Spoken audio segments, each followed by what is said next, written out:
Testing. This is gonna be no. Testing. Testing. I like testing. Testing's good, yeah. Testing is very Tests are nice. good, yeah. Testing. Hold the fucking thing steady. Hey guys, it's Rob from Model Makers Union again. Today what we're going to do is we're going to take a look at one of my diamonds. It is a 1/16th Panther G early Trumpeter kit, full interior. I did it in 34 days in preparation for a big show and many shows to follow. So if you do happen to see, you know, a little scratch or a mark here and there, that's because it's been a lot of different places. It's also been criticized because it's a blend of Commander and this and that. The camo's not right, whatever. I build my models for art and fun. I don't build them for accuracy. I mean, it's nice when it's accurate, but when Trumpeter gives you the stuff to put other things on there, it looks cool, I just put it on. That's me. So, anyways, let's take this puppy off the shelf and show you what it looks like. You're going to see some gaps here and there because I did make the thing completely able to be taken apart because I felt like I went through so much effort, I'm not going to make it so it doesn't show off. The tracks are super nice and they run like a Hot Wheels. The suspension works. So Trumpeter did a really good job on that. Yes, there's a few guide horns missing. These are all, there's 2 rows of them per link and they're all glued on individually. So that's kind of a pain in the ass. And they do tend to break, but so be it. I don't usually roll it around too much anyways. The underside, it's kind of, you know, I just, whatever. Just muddied it up a bit. You can't see too much of that. Now here's where the magic happens. Okay, so we're talking about the barrel now.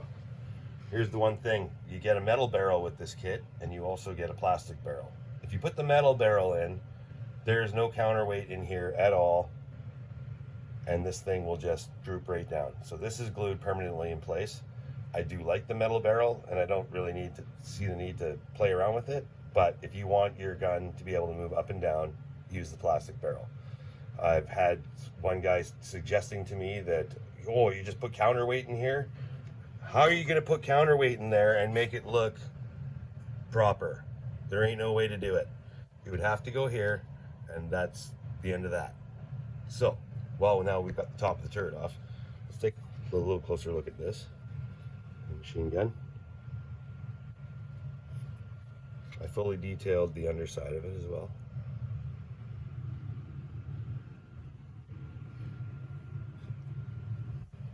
Now here we go.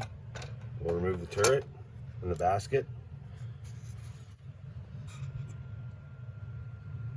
There's the sights. All the rigging. It's all highlighted and shaded. Okay guys, listen, I don't use real hard techniques to make this stuff happen. It's pretty easy. It's a little bit of pigments and mostly to me a panel liner. That's how I do it all. The breech, I wish it was a little, this was only my 3rd tank kit too. So I wish it was a little shinier, but you know, next time. Then you get into the underworkings. There's supposed to be a basket up here, you know, here to catch the shells, but it's not included with the kit. There's also supposed to be a shell collector here, which comes up and goes to the top of the turret, but because I have it removable, I can't do that.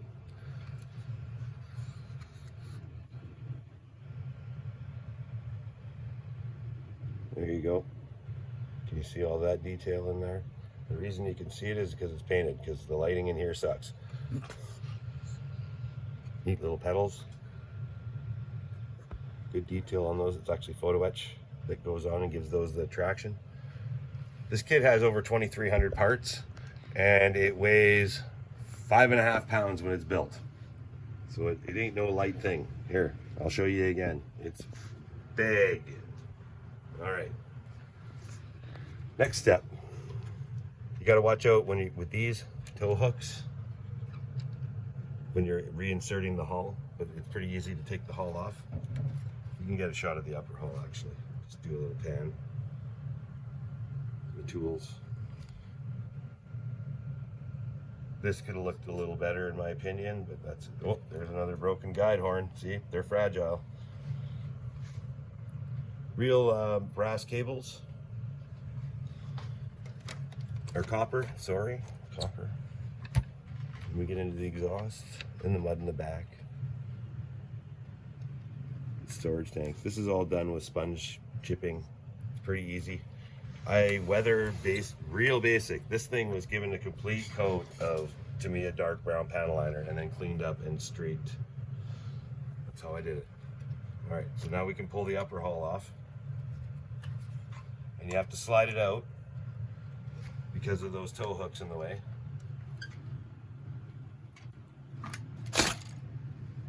And you always hate that part. You can put that aside. Now we have the full interior. We got a little bit of brass exposed there, no big deal. There's like 87 shells. Those, I hate doing those. They're the worst. If you get in there, I got it all nice and rusty. The batteries look good. I don't know what you would call this.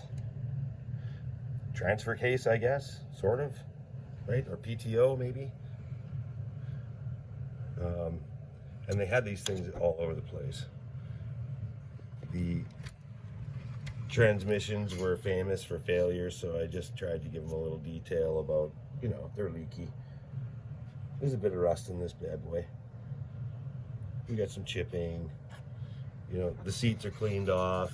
You know, you pigment them and you just clean them off a little bit with your thumb or your finger, and it makes it look like somebody was sitting in there. You know, it's all the little things that all add up, right?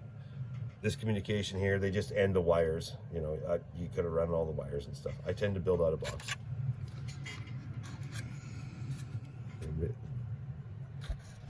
Ammo container goes there. It broke. No big deal. Then we get into the engine. The engine itself is a model kit. It's 170 parts, I think, or something. It's pretty crazy.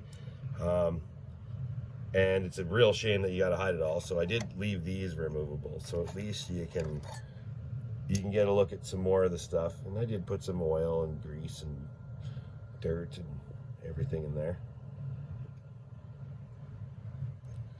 That was a really fun part of the build, actually. And then they just click back on. So even for display purposes at the shows, I would remove these so you could see the inside of the engine. Other than that, I mean, you get some neat details. There's the, I don't know, here, we can turn it sideways, there we go. You can see the radios and the headphones. The radio set here is, the whole frame is made out of photo etch. There's like 40 pieces of photo etch, and it's pretty freaking nutty, but I think it really looks good when it's done. So yeah, guys, I mean, there you go. There's the tracks. We're just done with Tamiya panel liner as well, and pigments. Let it dry. You know, the mud was actually, where did I put it? The mud was actually,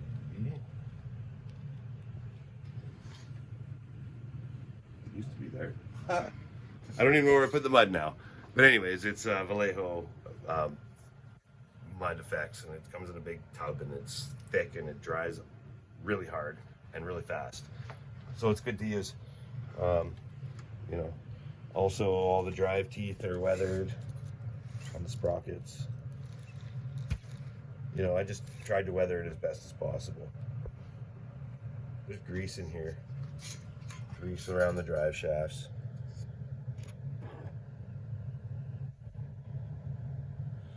And then yeah, so when you want to put it back together and put this beast back on your shelf, you have to, again, remember, these things are here, and you got to tuck the hull underneath.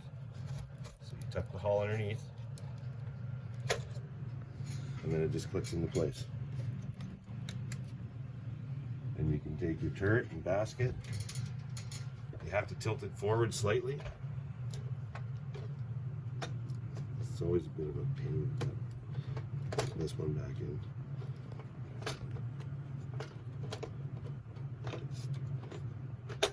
There, now it's in. It rotates very nice. and then you just drop the top back on. That's how you keep it ready to display everything inside. If you can deal with a little bit of a gap here and a little bit of a gap here, it still fits together pretty nice. But if you can deal with that, that's how you are able to show off all your hard work. So there you go. Trumpeter's 1/16 Panther G early.